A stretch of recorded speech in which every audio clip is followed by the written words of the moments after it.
Well, that's that. That's all she wrote. League One next season. Double E, absolutely confirmed now. Yeah. Through one of the worst, and that's saying something about this season, one of the worst performances I've seen. There was, we've talked about it on the podcast, there's no fight, guile, anything like that, whereas today, we might as well have just not turned up. No, we hadn't.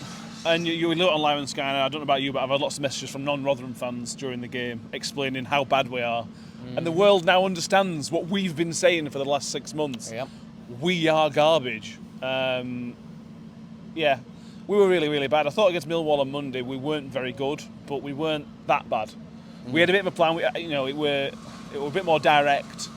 Today there was. I can't work out what the plan was, and we get the joy of watching it back on Sky now. But I can't work out what we were trying to do. I don't know whether.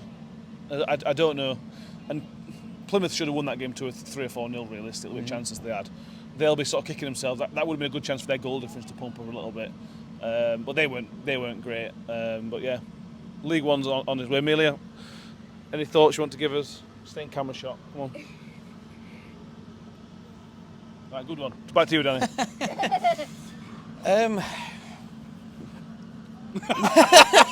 It's one of them where I'm just so appalled by what I've just seen. I'm actually speechless, to be fair. Yeah. I would have hoped and prayed, really, at this point, that the Millwall result would have given us a little bit of confidence. Yeah. And I suppose for like the first 5-10 minutes, it did. But from where I was sat on in the lounge side on the West Stand, because I've been in the lounge to watch us be relegated, that's fantastic, that is. Richardson was going absolutely nuts.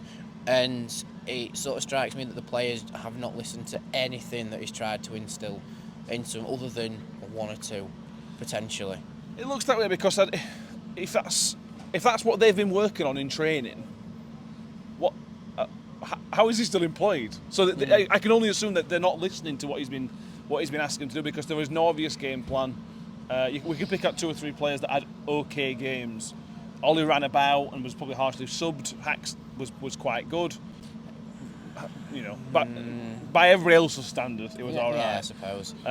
Victor pulled off a couple of good saves, but there might have been an issue potentially getting to be at the front near post. With the goal, I haven't seen him back yet. It's just one of those performances that's difficult to talk about, because I don't understand how it can be so bad. I mean, like, are you 100% right? You're thinking, right, we built Millwall.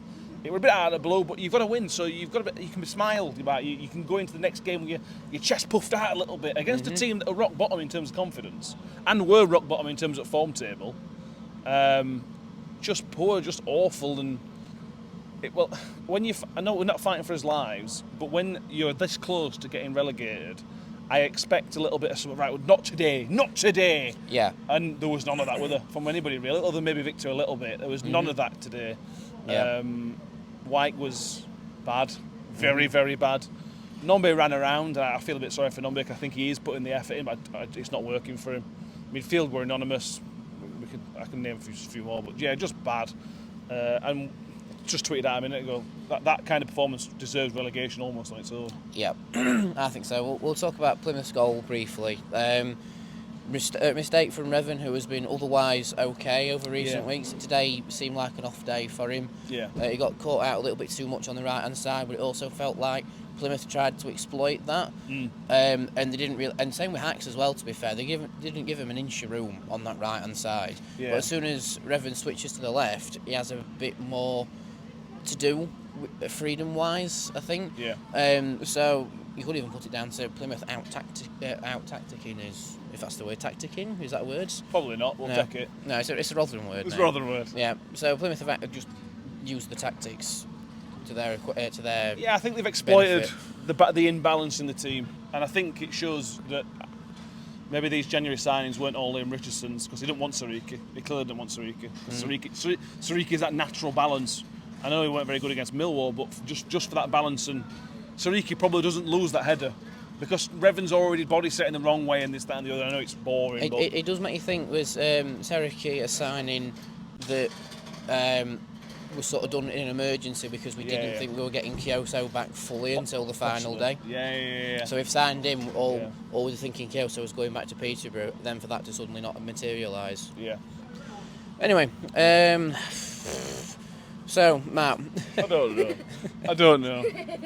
we are the first professional team in English football to be relegated this season. At least it wasn't April Fool's Day. I think that's the only positive we can take from that. And I think the only two other clubs who have been relegated before us are Bishop Stratford, I think, and Dover. Oh, Dover! So we're the first northern team. Yeah. There you go. That's something. Yeah, that's something. Oh. Look, we'll be back next season. We'll be here next season. Most of that squad won't be here next season. No. We're what's important as a fan base. Fans are voting with their feet. Attendance might have been officially given as 9,800, but it really wasn't. There were 6,000 people there if we're lucky. Yeah. And I kind of respect if fans don't want to come. That's how the fans feel about it. I kind of respect them for not turning up. Yeah.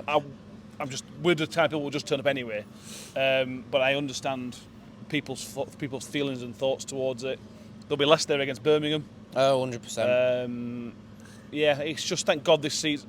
It's a bit of a weight off our shoulders as fans that were relegated. The players didn't look bothered, to be honest with you. Or some of them didn't look bothered. Victor looked devastated, if I'm honest with you. Yeah.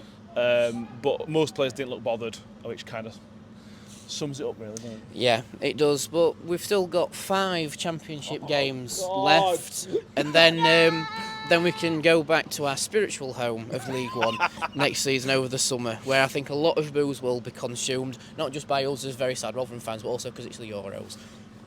Euros. There we go. Hey, watching England lose instead of Rotherham. Brilliant. At least they'll win a couple of games first. Yep, true. So we will be back, unfortunately, after the Birmingham game. Whether you like it or not. Like, subscribe, all that good stuff, and we will see you in League One next season. Take care, everybody.